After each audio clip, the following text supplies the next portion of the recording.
BC commission చైర్మన్‌గా ఈ survey కోసం మీరు సిఫారసు చేసిన నియమాలేంటి? దాని గురించి మీరెలాంటి పద్ధతిని పాటిస్తే బావుంటది అనేది మీ అభిప్రాయం? అప్పుడు మేమేం జేసినామంటే, ప్రభుత్వం వచ్చిన కొత్తలో మాకున్నటువంటి టర్మ్స్ ఆఫ్ రిఫరెన్స్ ప్రకారం, హ్మ్. ఆనాటికే అధికారంలోకొచ్చినటువంటి ఈ ప్రభుత్వానికి సంబంధించిన పార్టీ, మేము కులగణన జేస్తామని చెప్పారు. హ్మ్. కొంతకాలం గడుస్తున్నప్పటికి వారు చేయడం లేదు గాబట్టి, బీసీ కమిషన్‌గా మా సోదరులం, మా మెంబర్సు మేమంతా కలిసి కూర్చొని డిస్కస్ జేసి, హ్మ్.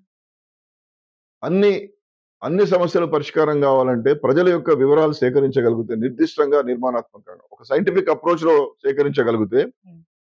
ఖచ్చితంగా ఆ సమాచారం చాలా ఉపయోగపడుతది గాబట్టి, ముందు ఒక ఆలోచన చేద్దామని చెప్పి, మేము ప్రభుత్వానికి వారిచ్చినటువంటి మెమో మేరకు ఒక 56 ప్రశ్నలతో కూడినటువంటి ప్రశ్నావళిని పంపించాం. హ్మ్.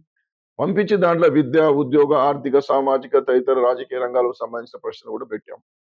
అయితే ఆ ప్రశ్నావళిని మా అంతట మేము కూర్చొని తయారు చేసింది కాదు. మేము రూపకల్పన చేసినప్పుడు బీహార్ క్వెషనీర్‌ను, కర్ణాటక క్వెషనీర్‌ను, సామాజిక ఆర్థిక కులగణన 2011 ప్రశ్నావళిని, ఇతరత్ర అన్ని వర్గాల అన్ని రాష్ట్రాలు, అన్ని సర్వేలకు సంబంధించినటువంటి ప్రశ్నావళులను సమగ్రంగా చూసిన తర్వాత, ఈ రాష్ట్రంలో ఉన్నటువంటి అడ్మినిస్ట్రేటివ్ కాలేజ్ ఆఫ్ ఇండియా వాళ్ళు గావచ్చు, సెంటర్ ఫర్ గుడ్ గవర్నెన్స్ గావచ్చు, bureau of economics and statistics గావచ్చు, తర్వాత సెంటర్ ఫర్ సోషల్ డెవలప్‌మెంట్ గావచ్చు, సెస్ గావచ్చు, ఇలాంటి నిపుణత కలిగినటువంటి సంస్థల అధిపతులను ఆహ్వానించి, వారికి మా దగ్గర ఉన్నటువంటి ప్రశ్నావళినిచ్చి, మీ యొక్క సూచనలు, సలహాలు ఇవ్వండి. రాష్ట్ర ప్రభుత్వం సర్వే చేస్తే ఎలాంటి సర్వే ఫారం ఉండాలనేటువంటి దాని మీద చర్చలు జరిపాం.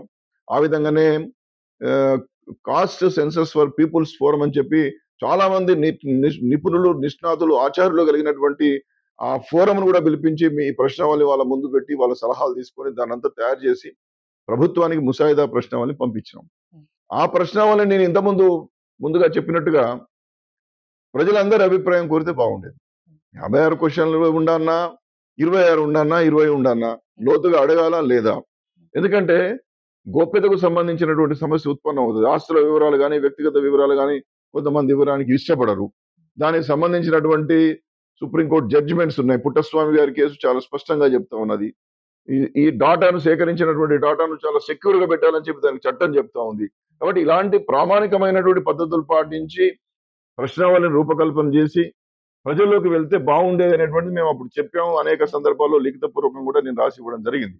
అయితే ఇవన్నీ కూడా జరగకుండా సుమారు 63 వరకు ప్రధానమైన ప్రశ్నలు, దానికి అనుబంధ ప్రశ్నలుగా కలిపితే 75 ప్రశ్నలతో ప్రశ్నావళి వరకు ప్రజల సమక్షంలోకి వెళ్ళిపోయింది. వెళ్ళిపోయిన తర్వాత అందులో ఉన్నటువంటి నేను ఇంతకుముందే వివరించినట్టుగా మా వ్యక్తిగతమైనటువంటి వివరాలు మీకు ఎందుకు ఇవ్వాలి? అవును. మీరు కుల సర్వే అంటున్నారు. సామాజిక, ఆర్థిక కుల సర్వే అంటున్నారు గానీ, ఇదమిద్దంగా కొన్ని అవసరమైన ప్రశ్నలు అడిగితే బాగుండేది.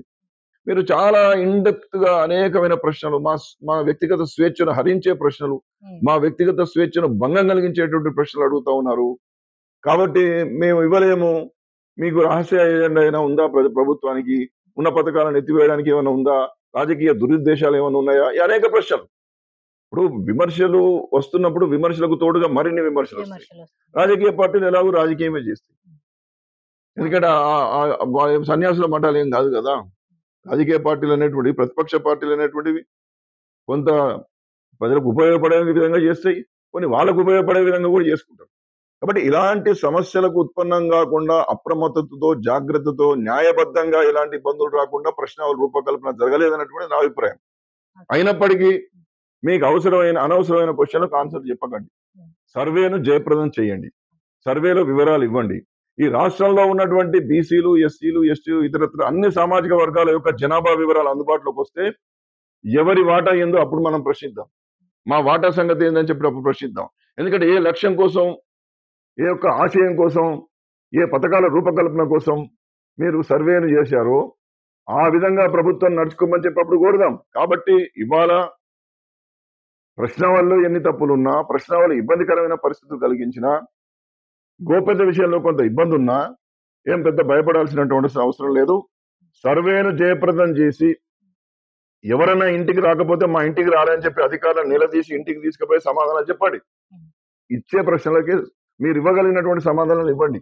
అనవసరమైనటువంటి గోప్యంగా ఉండాల్సినటువంటి వివరాలు ఇవ్వకండి. కాకపోతే ఏ కులం వారు ఎంతున్నారు, ఎన్ని ఉపకులాలు ఉన్నాయి, వాళ్ళ స్థితిగతులు ఏంటి, కనీసం ప్రభుత్వ సంక్షేమ కార్యక్రమాలు పొందినారా లేదా, విద్యార్హతలు, ఉద్యోగ అర్హతలు, ఇలాంటి కార్యక్రమాలకు సంబంధించి ఇలాంటి ప్రశ్నలకు సంబంధించినటువంటి సమాచారాన్ని ఇవ్వడం ద్వారా సర్వే సఫలీకృతం కావడం ద్వారా మన వాటా ఏంటో మనం తెలుసుకునేటటువంటి పరిస్థితి వస్తుంది. ఎవరు పరిపాలించాలి, ఎవరు ఎక్కడ ఉండాలి అనేటువంటిది ఆనా నిర్ణయిద్దామని చెప్పి నేను ప్రజలకు మనవి చేస్తా ఉన్నాను.